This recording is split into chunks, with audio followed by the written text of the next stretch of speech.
എല്ലാവർക്കും നമസ്കാരം. ഞാൻ പറയാൻ പോകുന്ന ഓരോ കാര്യങ്ങളും എല്ലാവരും ശ്രദ്ധിച്ച് കേൾക്കണം. മനസ്സിലായില്ലേ? എല്ലാവരും ശ്രദ്ധിച്ച് കേൾക്കുക കേട്ടോ. നമ്മൾ ജീവിതം ഒന്നേ ഉള്ളൂ എന്ന് പറയുമ്പോഴും നമ്മൾ ജീവിതത്തെക്കുറിച്ച് ചിന്തിക്കേണ്ടതായിട്ടുണ്ട് ഒരുപാട് കാര്യങ്ങൾ. നമ്മൾ ജീവിക്കുന്നത് ഈ ഭൂമിയിൽ ജീവിക്കുമ്പോൾ നമ്മൾ പ്രാർത്ഥനയിലൂടെയും എല്ലാം മുന്നോട്ട് പോകുക.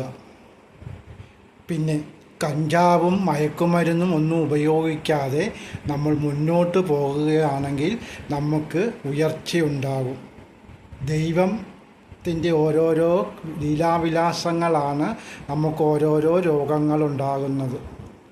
ദൈവം പരീക്ഷിക്കും നമ്മളെ, അറിയാമോ? നമ്മളെ പരീക്ഷിക്കുമ്പോൾ ആ പരീക്ഷണത്തിലൂടെ നമ്മൾ മുന്നോട്ട് പൊയ്ക്കൊണ്ടിരിക്കുക. ഓരോ സംഗതിയും ദൈവം ഒന്നറിയാതെ ഒന്നും ചെയ്യത്തില്ല. നമ്മൾ തെറ്റ് ചെയ്തിട്ടുണ്ടെങ്കിൽ ദൈവം അവിടെ കണ്ടുകൊണ്ടിരിപ്പുണ്ട്, അല്ലേ? ഓരോ തെറ്റിനും ദൈവം ഓരോ ശിക്ഷ നമുക്ക് തന്നുകൊണ്ടിരിക്കും. അതുപോലെ നമ്മൾ മറ്റുള്ളവരെ സഹായിക്കുകയും മറ്റുള്ളവർക്ക് വേണ്ട കാര്യങ്ങൾ ചെയ്തു കൊടുക്കുകയും ചെയ്യുകയാണെങ്കിൽ ചിലപ്പോൾ നമ്മൾ സ്വർഗരാജ്യത്ത് ചെന്നിരിക്കും.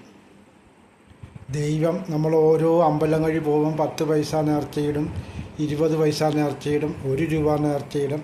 ഇതൊന്നും കൊടുക്കണ്ട. ഒരു പൂവ് ഭഗവാന് കൊടുക്കുകയാണെങ്കിൽ ഭഗവാൻ അത് തൃപ്തിപ്പെട്ടോളും. പൈസയൊന്നും ഭഗവാൻ ചോദിക്കുന്നില്ല. എണ്ണയും പൈസയൊന്നും ഭഗവാൻ ചോദിക്കുന്നത് ഈ പൂ മാത്രമേ ഉള്ളൂ. ഒരു പൂവ്, നമ്മുടെ കയ്യിലുള്ള ഒരു പൂവ് ഭഗവാനോ ഭഗവതിക്കോ കൊടുക്കുകയാണെങ്കിൽ, കൊടുക്കരുതെന്നല്ല പറയുന്നത്, അവരവരുടെ ഇഷ്ടമാണ്. എൻ്റെ ഇഷ്ടമാണ് ഞാൻ പറയുന്നത്. ഒരു ദേവീക്ഷേത്രത്തിലാണെങ്കിൽ ഒരു ചെമ്പരത്തി പൂവും, ശിവഭഗവാന്റെ അമ്പലത്തിലാണെങ്കിൽ ഒരു കൂവളത്തിലയും കൊടുക്കുകയാണെങ്കിൽ, കൂവളത്തിലിലയോ കൂവളത്തിൽ മാലയോ ഒക്കെ കൊടുക്കുകയാണെങ്കിൽ ഭഗവാൻ നമുക്ക് കനിവുണ്ടാകും. പിന്നെ നമുക്ക് ദോഷങ്ങളൊക്കെ മാറാനായിട്ട് ദേവീക്ഷേത്രങ്ങളിൽ കരിങ്കുരുതിയും ഒക്കെ നടത്തുവാണ് നമ്മുടെ ദോഷങ്ങളൊക്കെ മാറും. നമുക്ക് ഭാഗ്യമുണ്ടാകണമെങ്കിൽ ഭാഗ്യസൂക്ത പുഷ്പാഞ്ജലിയും കഴിച്ച് കൃഷ്ണൻ്റെ അമ്പലത്തിൽ ഭാഗ്യസൂക്ത പുഷ്പാഞ്ജലിയും പാൽപ്പായസവും കഴിക്കുക. അതുപോലെ ശിവഭഗവാന് ധാര കഴിക്കുകയും ഗണപതി ഹോമം ചെയ്യുകയും ചെയ്താൽ നമുക്ക് ഉയർച്ചയുണ്ടാകുമെന്ന് നമുക്ക് ഭഗവാൻ കാണിച്ചു തരുന്ന ഓരോരോ സംഗതികളാണ്. നമ്മൾ മറ്റുള്ളവരെ കുറ്റം പറയുകയും പിന്നെ അമ്പലത്തിൽ പോയി ഭഗവാനേന്നും പറഞ്ഞ് കിടക്കുകയും ചെയ്താൽ ഒരു കാര്യവും ഇല്ല. അതല്ലേ അതിൻ്റെ ശരി? നമ്മൾ ചെയ്യുന്ന പ്രവൃത്തിയുടെ ഫലം നമുക്ക് ദൈവം തരും. അതുകൊണ്ട് എല്ലാവരും മനസ്സുരുകി ദൈവത്തോട് പ്രാർത്ഥിച്ചു. എല്ലാവർക്കും മനസ്സുഖം ഉണ്ടാകും, നന്മകളുണ്ടാകും, എല്ലാ സങ്കടങ്ങളിൽ നിന്നും മുക്തി ഉണ്ടാകും. അതുപോലെ തന്നെ ഭജന കേൾക്കുക, അമ്പലങ്ങളിൽ പോയി സത്സംഗത്തിൽ കൂടുക, എല്ലാം ചെയ്തു കഴിയുമ്പോൾ ഭഗവാൻ നമുക്ക് നേരെ കാണിച്ചു തരുന്ന ഓരോ സംഗതികൾ നമുക്ക് മനസ്സിലാവും. ഭഗവാൻ മനുഷ്യരൂപത്തിൽ വരുമെന്നാണ് ഭഗവത്ഗീത പറയുന്നത്. ഭഗവാൻ ഇപ്പം നാളെ നമ്മളൊരാളെ കണ്ടുമുട്ടുകയാണെങ്കിൽ ചിലപ്പം അത് ഭഗവാൻ വിടുന്നയാളായിരിക്കാനുള്ള ഭഗവാൻ വിടും എന്നുള്ള കർത്തവ്യം നമുക്ക് മനസ്സിലാവും. നമ്മൾ ഓരോരുത്തരും ഭഗവാന്റെ ഓരോ തുരുമ്പുകളാണ്. ഭഗവാൻ നമ്മളെ കൈവിടത്തില്ല എന്നുള്ള ഇതെല്ലാം നമ്മൾ മനസ്സിലാക്കണം. പിന്നെ നമ്മളൊരു വീട്ടിൽ നിന്ന് ഇറങ്ങുകയാണെങ്കിൽ ദൈവത്തോട് പ്രാർത്ഥിച്ചിട്ട് വേണം നമ്മൾ വീട്ടിൽ നിന്ന് ഇറങ്ങിപ്പോകാൻ. തിരിച്ചു വരുമെന്നൊരു പ്രതീക്ഷയില്ല നമുക്ക്. ഉണ്ടോ? പ്രതീക്ഷയുണ്ടോ? നിങ്ങൾക്കുണ്ടോ? എനിക്കില്ല, ഒരു പ്രതീക്ഷയില്ല. പ്രതീക്ഷ ഉണ്ടായിരുന്നു നമ്മളാരായിരുന്നു, അല്ലേ? പ്രതീക്ഷയുണ്ടായി നമ്മളാരായിരുന്നു. പിന്നെ പുറകോട്ട് നമ്മൾ ചിന്തിക്കുകയാണെങ്കിൽ, നമ്മൾ കടന്നു വന്ന വഴിയിലൂടെ നമ്മൾ ചിന്തിക്കുകയാണെങ്കിൽ നമുക്ക് പിന്നെ ഒന്നും തിരിഞ്ഞു നോക്കേണ്ട കാര്യമില്ല. പുറകിലോട്ട് ചിന്തിച്ച് വേണം നമ്മൾ മുന്നിലോട്ട് ജീവിക്കുവാൻ. താഴ്മയാണ് ഏറ്റവും വലിയ ഇത്. എവിടെയും താഴ്ന്നു കൊടുക്കും. അതുപോലെ തന്നെ ഒരുപാട് താഴണമെന്നല്ല പറയുന്നത്. ഈ കരണം കൊടുത്ത് ഈ കരണം കൂടെ കൊടുക്കണമെന്നല്ല പറയുന്നത്. നല്ലപോലെ കിട്ടുവാനും ഒരെണ്ണം കൊടുത്തോണം. അതാണ് മനുഷ്യ സഹജം. പിന്നെ നമ്മളതായ പക്വത അനുസരിച്ച് നമ്മൾ ജീവിക്കുക, മറ്റുള്ളവരെ ഉപദ്രവിക്കാതിരിക്കുക, മറ്റുള്ളവർക്ക് നന്മ ചെയ്യുകയാണെങ്കിൽ ഭഗവാൻ ചിലപ്പോൾ നല്ലത് വരുത്തും എന്ന് നമ്മൾ പ്രതീക്ഷിക്കുന്നു. ഓരോരുത്തരുടെ നാളിൻ്റെയും ഓരോരുത്തർ ജനന സമയത്തിൻ്റെയും ഒക്കെ അനുസരിച്ചാണ് ഓരോരുത്തർക്ക് ദൈവം ഓരോ നല്ല കാര്യങ്ങളും കൊടുക്കുന്നത്. മനസ്സിലായോ?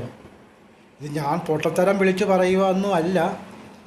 ഞാൻ കാണുന്നത് ഓരോ രീതിയിൽ നമ്മുടെ അച്ഛനമ്മമാർ നമ്മളെ പഠിപ്പിക്കുന്ന പാഠങ്ങളാണ് നമ്മൾ മുന്നോട്ട് പഠിക്കുന്നത്. അറിയാമോ?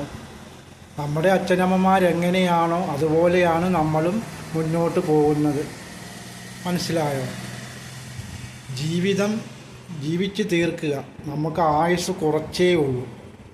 ചിലപ്പം അത് ഇടയ്ക്ക് വെച്ച് നമുക്ക് ഓരോ രോഗങ്ങൾ വരാം, ഓരോരോ രോഗങ്ങൾ വരാം, ഓരോരോ ദുഷ്പ്രവൃത്തികളുടെ അടിസ്ഥാനത്തിൽ നമ്മളെ താഴ്ത്തിക്കെട്ടുകയും ചെയ്യും. ഇത് കൂടോത്രമൊന്നും ഉണ്ടോയെന്ന് എനിക്കറിയത്തില്ല, ഉണ്ടെന്നാണ് വിശ്വാസം. ആ വിശ്വാസത്തിന് പുറത്ത് എനിക്ക് ഒരുപാട് അനുഭവങ്ങളുണ്ട്. ഞങ്ങളുടെ വീട്ടിൽ 3 മുട്ടായി കടലാസിനകത്ത് ഒരു വ്യക്തി നമ്മുടെ വീട്ടിൽ മുസ്ലിമിനെ കൊണ്ട് എഴുതിച്ച് വെച്ചിട്ടുണ്ടായിരുന്നു. അത് കൂടോത്രമാണോ എന്നറിയാം. അത് വേറൊരു സ്ഥലത്ത് നിന്ന് നോക്കിച്ചപ്പോൾ മനസ്സിലായി നമ്മൾ രക്ഷപ്പെടരുത് എന്ന്. അതുപോലെയൊന്നും നമ്മൾ ആരെയും ചെയ്യാൻ പാടില്ല. അവർ രക്ഷപ്പെടട്ടെ, എന്നുവെച്ചാൽ അവരുടെ അധ്വാനം കൊണ്ട് അവർ രക്ഷപ്പെടട്ടെ. നമ്മൾ കുശുമ്പോ കുന്നായ്മയോ പിടിച്ചിട്ട് ഒരു കാര്യവും ഇല്ല. നമുക്ക് ദൈവത്തോട് പ്രാർത്ഥിച്ച് നമുക്ക് ദൈവം തരുന്നത് നമ്മൾ സ്വീകരിക്കുക. നമ്മൾ മറ്റുള്ളവരുടെ അടുത്ത് പോയി യാചിക്കാതെ ഇരിക്കുകയും ചെയ്യുക. പക്ഷേ അപ്പം ഞാൻ യാചിച്ചിട്ടുണ്ടോ എന്ന് ചോദിച്ചാൽ ഉണ്ട്. ഒരുപാട് യാചിച്ചിട്ടുണ്ട്, ഒത്തിരി പേര് സഹായിച്ചിട്ടുമുണ്ട്.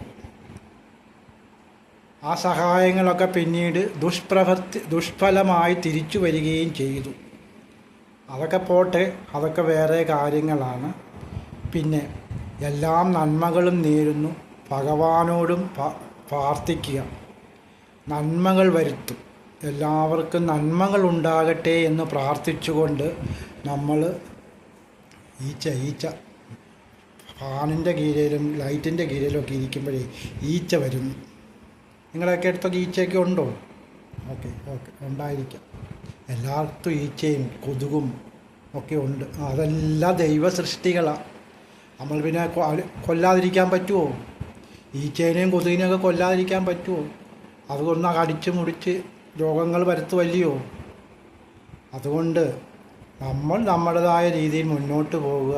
നമുക്ക് ദൈവത്തിൽ പ്രതീക്ഷ അർപ്പിച്ച് നമ്മൾ മുന്നോട്ട് പോയാൽ നമുക്ക് നല്ലത് വരുമെന്ന് ചിന്താഗതിക്കാരനാണ് ഞാൻ.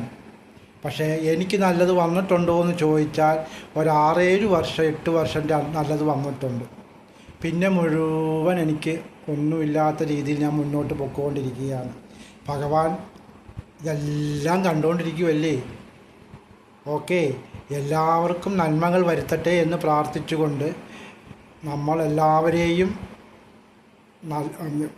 നമ്മളോട് യുദ്ധം ചെയ്യാൻ വരുന്നവരെ നമ്മൾ സ്നേഹം കൊണ്ട് കീഴ്പ്പെടുത്തുകയും ശത്രുവിനെയും സ്നേഹം കൊണ്ട് കീഴ്പ്പെടുത്തുക. നമ്മൾ അങ്ങോട്ട് 2 ഇടി കൊടുക്കാൻ ചെന്നാൽ നമ്മൾ വാദി പ്രതിയാവും. മനസ്സിലായോ? അതുകൊണ്ട് കുറേയൊക്കെ ക്ഷമിച്ച് മുന്നോട്ട് പോവുക. ക്ഷമയങ്ങ് പരിധി വിട്ട് കഴിയുമ്പോൾ ഇത് ഒന്നും ബാധകമല്ല. കൊടുക്കും, ചെവിക്കൂറ്റി നോക്കി കൊടുക്കും. അതൊക്കെ അവിടെ നിൽക്കട്ടെ, അതൊക്കെ കൊടുക്കാൻ വരട്ടെ. നമ്മൾ ദൈവത്തോട് പ്രാർത്ഥിക്കുക, നമ്മുടെ കാര്യങ്ങളൊക്കെ നല്ലപോലെ നടത്തുക. എല്ലാം ദൈവനിശ്ചയം പോലെ നടക്കട്ടെ എന്ന് പ്രാർത്ഥിച്ചുകൊണ്ട് എല്ലാവരോടും നന്മകൾ നേർന്നുകൊണ്ടും എല്ലാവരും ആഹാരമൊക്കെ കഴിച്ച് സുഖനിദ്രയായി കിടന്നുറങ്ങുക. ഈ മണ്ടത്തരം വിളിച്ചു പറയുമൊന്നുമല്ല. സമൂഹത്തിൽ നടക്കുന്ന കാര്യങ്ങളൊക്കെ അങ്ങ് പറഞ്ഞെന്നേ ഉള്ളൂ. ഓക്കെ, അതുകൊണ്ട് നമ്മൾ നമ്മുടേതായ രീതിയിൽ മുന്നോട്ട് പോകുക. എല്ലാം നേരെയായി വരും. നന്മകളുണ്ടാകട്ടെ. ഭഗവാനോട് പ്രാർത്ഥിക്കുക. ഏത് സമുദായത്തിലുള്ളവരാണേലും അവരവരുടെ വിശ്വാസം അവരവർ കൈവിടാതിരിക്കുക. എല്ലാവർക്കും നന്മകളുണ്ടാകട്ടെ എന്ന് പ്രാർത്ഥിച്ചുകൊണ്ട് ഈ എളിയ സംസാരം ഞാനിവിടെ നിർത്തുന്നു. പിന്നെ നമ്മൾ വലിയ ആളൊന്നുമല്ല, വലിയ പണ്ഡിതനോ പാമരനോ ഒന്നുമല്ല, അറിവിലൊരു ശിശുവാണ്. പിന്നെ അറിയാവുന്ന ചെറിയ ചെറിയ കാര്യങ്ങളൊക്കെ ഇങ്ങനെ തുറന്നടിച്ച് സംസാരിക്കുക എന്നുള്ളതല്ലാതെ മറ്റുള്ളവരെ താഴ്ത്തിക്കെട്ടാനോ അവരുടെ വീട്ടിൽ കാറ് മേടിച്ചപ്പോൾ എനിക്ക് കാറ് മേടിക്കാൻ പറ്റിയില്ലെന്നോ കുശുമ്പെടുത്തിട്ടോ എനിക്കൊരു കാര്യവും ഇല്ല. നമുക്ക് കിട്ടാവുന്നതാണെങ്കിൽ നമുക്ക് എന്നെങ്കിലും ദൈവം തരും. ചിലപ്പം വയസ്സനാം കാലത്തായിരിക്കും എന്നാണ് ഞാൻ ചിന്താഗതിക്കുന്നത്. ചിന്താഗതികാരനാണ്. ചിന്താഗതി അക്ഷരപ്പശകൊക്കെ അക്ഷരപ്പിശാശൊക്കെ ചിലപ്പം കയറി വന്നെന്നിരിക്കും. അതൊക്കെ നമ്മുടെ സ്വാഭാവികമാണ്. അതുകൊണ്ട് എല്ലാവർക്കും Tata bye bye. Okay, good night, ശുഭരാത്രി നേരുന്നു.